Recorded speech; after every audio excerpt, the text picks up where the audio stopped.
Dans les années 1990, dans une petite communauté rurale, la vie a changé avec un coucher de soleil sans électricité. Les nuits étaient sombres et les activités étaient limitées aux bougies et aux lampes à huile. Chaque famille mange autour de cette petite lampe. Tous ont tout changé lorsqu'un groupe d'ingénieurs et de bénévoles a décidé d'apporter de l'électricité dans ces régions reculées. Ce n'est pas juste un petit village, mais de milliers d'endroits à travers le monde entier. On compte environ 733 millions de personnes sans accès à l'électricité. La majorité habite en Afrique et en Asie. Malgré les progrès considérables réalisés en matière d'électrification, notamment en ce qui concerne les solutions fondées sur les énergies renouvelables, il reste encore beaucoup à faire pour parvenir à l'accès universel à l'électricité. Bienvenue à une autre vidéo de la série Agenda 2030 et Agenda de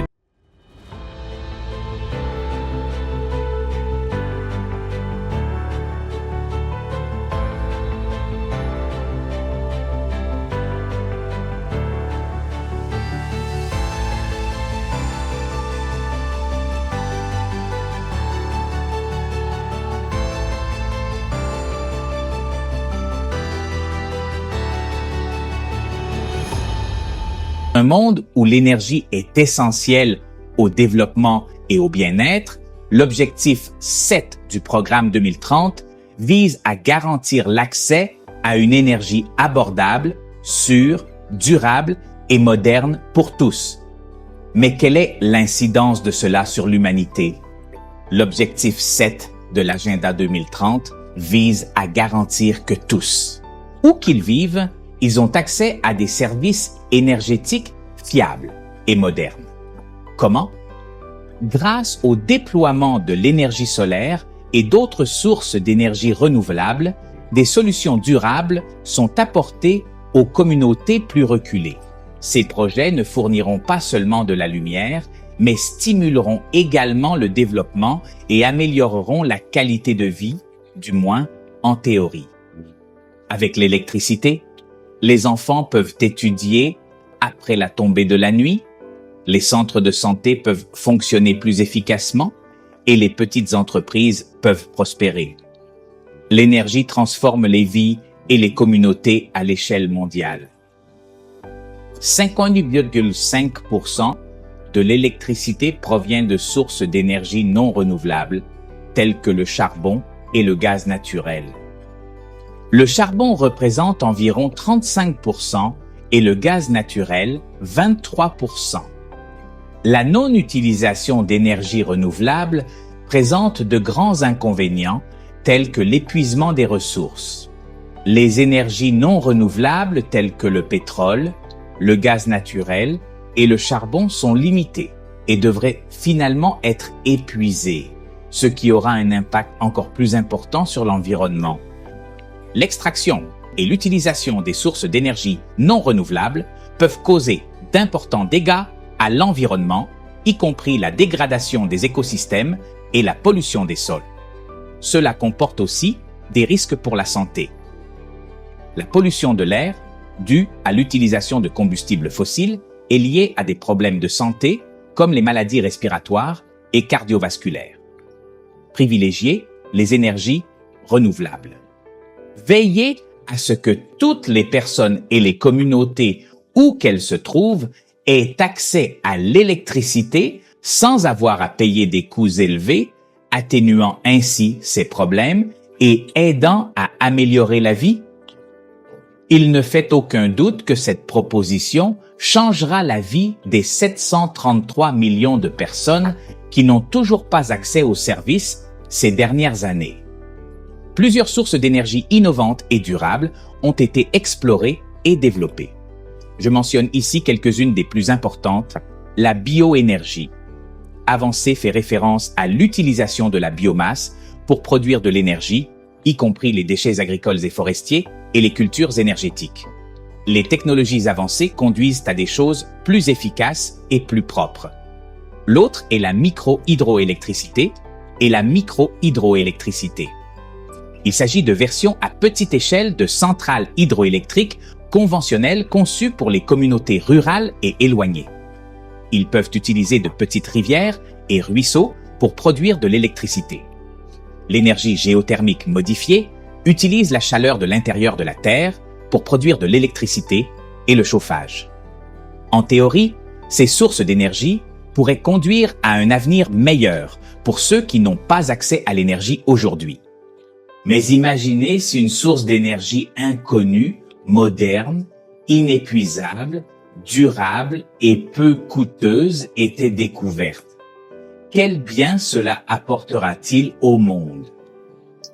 Comme vous pouvez le constater, il y a de bons aspects dans l'agenda 2030, mais il y a aussi des situations qui ne sont pas très bénéfiques pour l'humanité. Honnêtement, cela nous pousse à assimiler un système coercitif alors que l'agenda de Dieu ne contraint personne. Il y a une totale liberté. Bien que le monde ait besoin de lumière, la lumière de la vérité se trouve aujourd'hui dans la Bible. Mais la parole de Dieu nous dit que les ténèbres couvraient l'abîme avant que Dieu ne mette de l'ordre dans ce monde. C'est une planète sombre, mais la première chose que Dieu a fait avant de créer autre chose a été de commander qu'elle soit de la lumière. C'est de la lumière. Et Dieu a vu que la lumière était bonne. Et Dieu a séparé la lumière des ténèbres. Et il a appelé Dieu jour et ténèbres. Il appelle le soir et le matin du premier jour. Notre bien-aimé Créateur a tout pour chacun, quel que soit le statut social. La classe, la famille fournit un tel degré de lumière que, dans Matthieu 545, Jésus ne se souvient pas que le soleil se lève pour tout le monde, cher ami. Malgré les efforts déployés par les gouvernements et les organisations non gouvernementales pour donner la lumière à tous, le monde reste dans les ténèbres. Je ne parle pas du manque d'électricité, mais de l'état moral du monde. Nous voyons autour de nous comment l'humanité est désorientée, avec le crime, la violence, l'injustice, les catastrophes, les guerres. La valeur humaine est tellement perdue que l'avortement est permis, mais ceux qui maltraitent les animaux sont punis. Le monde manque de lumière et se dirige vers le désespoir. Si vous et moi ne trouvons pas une source de lumière, si le monde ne trouve pas une illumination morale, l'obscurité deviendra de plus en plus épaisse. Le prophète Ésaïe a dit « Nous attendons la lumière, ici il y a des ténèbres, il y a une lumière, et nous marchons dans les ténèbres. » Mais aujourd'hui, j'ai de bonnes nouvelles pour vous. Nous n'avons pas besoin d'attendre 2030 ou 2045 pour avoir accès à des sources d'énergie inconnues dans le monde. Dieu fournit une lumière qui peut être obtenue gratuitement. Dieu dit que même aujourd'hui, l'agenda de Dieu dépasse de loin tout autre agenda dans la Bible. Et Jésus leur dit encore une fois, « Je suis la lumière du monde. Celui qui me suit ne marchera pas dans les ténèbres, mais aura la lumière de la vie. Le Christ est la lumière du monde. Par lui, la lumière brille dans les ténèbres morales. Sans lumière, les ténèbres ne seraient pas remarquées parce que la lumière les révèle. Plus la lumière est claire, plus le contraste entre clair et obscurité est prononcé. Le Christ dit que si nous enlevons la lumière, ce qui reste est les ténèbres. Quelle est votre position? Celui qui me suit ne marchera pas dans les ténèbres, mais aura la lumière de la vie. Il est l'étoile brillante du matin, le soleil de la justice, et l'éclat de la gloire du Père est la vraie lumière qui illumine tous ceux qui viennent dans ce monde en tant que médecin. Il est venu restaurer l'image morale de Dieu perdue par la transgression. Nous n'avons pas besoin de vivre dans l'obscurité. Jésus est la lumière inconnue qui donne aujourd'hui de l'espérance à l'humanité. Aujourd'hui, il est temps de s'arrêter et de regarder vers la parole de Dieu, car la lampe est sous mes pieds, ta parole est ta lumière. Sur mon chemin, la Bible est la lueur de lumière qui nous guide vers le Christ.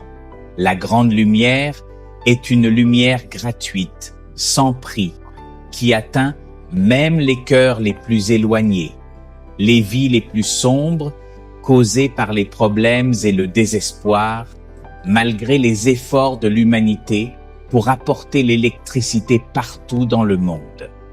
C'est la parole de Dieu.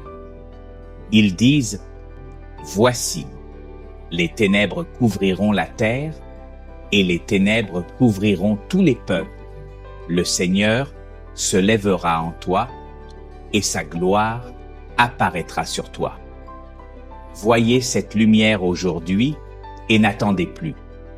Les promesses des hommes sont vaines, mais la promesse de Dieu est vraie pour vous. Que la bénédiction de Dieu soit sur vous.